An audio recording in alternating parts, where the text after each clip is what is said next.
Welcome to my channel. It's me Mandara. இன்றைக்கி நம்ம பாலக் தால் தான் பண்ண போகிறோம். வாங்க எப்படி பண்ணுறதுன்னு பார்க்கலாம். தேவையான பொருட்களெல்லாம் எடுத்து வச்சுருக்கேன்.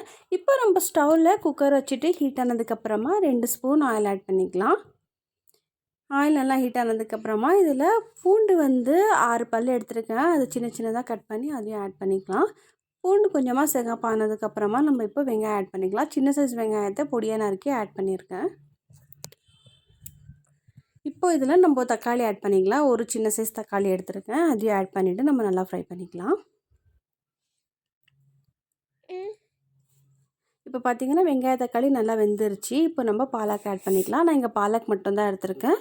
மீடியம் சைஸ் 2 கட்டு எடுத்திருக்கேன் பாலக் நான் இங்கே. இப்போ கீரை நல்லா வேகணும். அந்த மாதிரி நல்லா ஃப்ரை பண்ணிக்கலாம். கீரையில் நம்ம தண்ணி எதுவும் ஆட் பண்ணலன்னா கூட தண்ணி கொஞ்சமாக ரிலீஸ் ஆகும். ஸோ தண்ணியெல்லாம் வற்றுற மாதிரி நம்ம நல்லா ஃப்ரை பண்ணிக்கலாம்.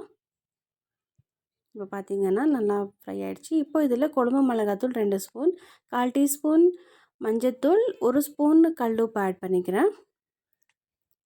நம்ம டேஸ்ட் பார்த்துட்டு கடைசியில் கூட உப்பு ஆட் பண்ணிக்கலாம். இப்போது மசாலா நல்லா ஃப்ரை ஆகிற மாதிரி நம்ம வதக்கிக்கலாம்.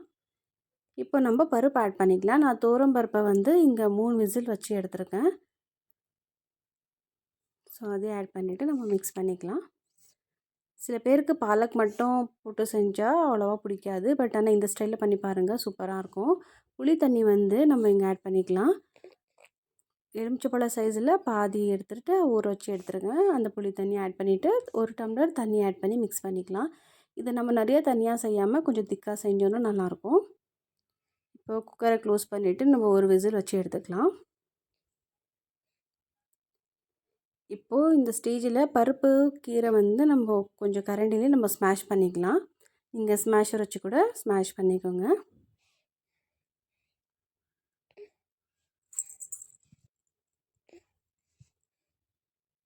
ஸோ இப்போ குழம்புக்கு தாளிப்பு கொடுத்துட்டோன்னா ரெடி ஆகிடும்.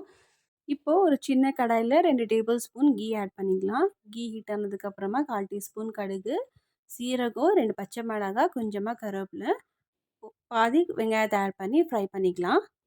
வெங்காயம் வதங்கினதுக்கப்புறமா இதில் நம்ம பெருங்காயம் ஆட் பண்ணிக்கலாம். இப்போ வெங்காயம் வதங்கிடுச்சு.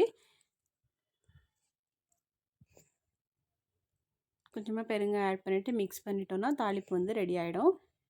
இது நம்ம குழம்புல மிக்ஸ் பண்ணிட்டோன்னா சூப்பரான பாலக் தால் ரெடி. இது சுட சுட சாதத்துக்கு சூப்பரான காம்பினேஷன். யாரெல்லாம் நம்ம சேனலை சப்ஸ்கிரைப் பண்ணிவிட்டு லைக் பண்ணுங்கள். தேங்க்யூ.